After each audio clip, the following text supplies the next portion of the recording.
안녕하십니까. 계속해서 대구에서 전해드리겠습니다.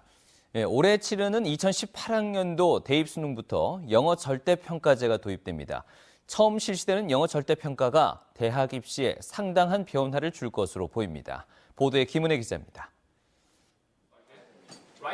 지난해 한국사가 수능 필수 과목이 된 데 이어 올해는 영어 절대평가가 도입됐습니다.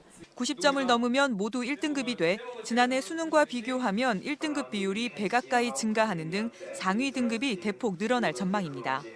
수험생들도 영어 절대평가 변수에 촉각을 곤두세우고 있습니다. 수학이나 탐구나 국어 공부를 하는 시간을 좀 더 상대적으로 많이 계획을 하게 되는 것 같습니다. 영어가 아무래도 다들 1등급을 맞는 추세다 보니까 나도 1등급을 못 맞으면 어떨까 하는 그런 불안감 때문에 오히려 공부량이 는 친구도 있고. 서울 상위권 대학의 경우 영어 점수를 등급이 내려갈수록 감점으로만 활용하거나 반영 비율을 대폭 낮춰 영어 변별력은 사실상 사라지다시피 했습니다. 대구권 대학의 경우 경북대는 1, 2등급 간 3점, 2등급부터는 5점씩 차이가 나고 영남대는 등급 간 10점, 계명대는 5점씩 차이가 나 상대적으로 큰 변별력을 유지하고 있습니다. 예년에 비해서 수시 최장의 기준을 맞추는 비율이 높아지게 되었습니다. 그래서 대학별 고사라든지 아니면 면접에서 상당한 변별력이 있을 걸로 예상되어집니다. 대학에 따라 영어 반영 방법이 세분화되면서 어느 대학, 어느 학과에 지원하느냐가 더욱 중요하게 됐습니다. 정시에서는 대학마다 영어 반영 방법이 매우 달라 영향력 편차가 큰 편이기 때문에 자신이 가고자 하는 대학의 영어 반영이 어떻게 되는지 확인하고 공부하는 게 중요할 것으로 보여집니다. 수능 영어 절대평가 도입으로 국어나 수학 같은 다른 과목과 대학별 고사의 비중이 커지는 등 대학 입시에 큰 변화가 예고되고 있습니다. MBC 뉴스 김은혜입니다.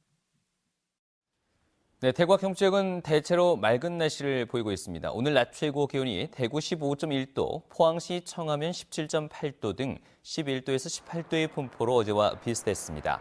내일도 대체로 맑은 가운데 낮 최고 기온이 대구 20도 등 16도에서 20도의 분포로 오늘보다 3, 4도가량 올라서 포근하겠습니다. 오늘 밤부터 내일 아침 사이에 내륙 곳곳에 안개가 짙을 것으로 예상돼 주의가 필요합니다. 대구 기상지청은 당분간 평년보다 기온이 높은 가운데 일교차 큰 날씨가 이어지겠고 모레 오후쯤 한 차례 더 비가 내릴 것으로 내다봤습니다.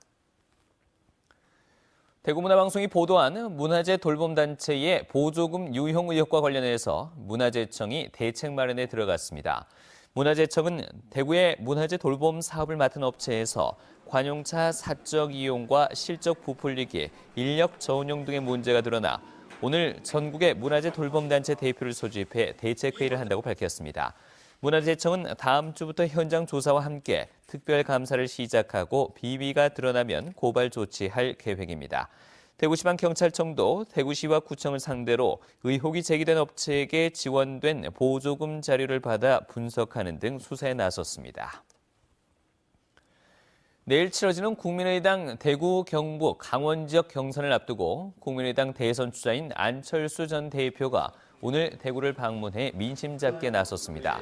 안 전 대표는 오늘 대구문화방송 등 지역 언론사를 방문하고 대구상공회의 소장과 대한노인회, 대구연합회장 등을 잇따라 만나 민심을 청취하고 지지를 호소했습니다. 안 전 대표는 오늘 저녁 동성로에서 내일 실시되는 전국 순회 경선 투표 참여를 독려하는 홍보 활동을 벌입니다. 오늘 오전 두 차례 걸쳐 국방부의 조사 차량 10대가 성주 골프장으로 진입하려다 주민들과 사드 배치 반대 단체 회원들로부터 제지를 당하면서 철수했습니다. 경찰은 만일의 사태에 대비해서 경찰력을 늘려 현장에 배치했지만 별다른 물리적 충돌은 없었습니다. 사드 배치 반대 단체들과 성주군 주민들은 오늘 초전면 마을회관 앞에서 집회를 갖고 사드 배치 관련 장비 반입을 중단하고 경찰과 군인은 마을을 떠날 것을 촉구했습니다. 지금까지 대구에서 전해드렸습니다. 고맙습니다.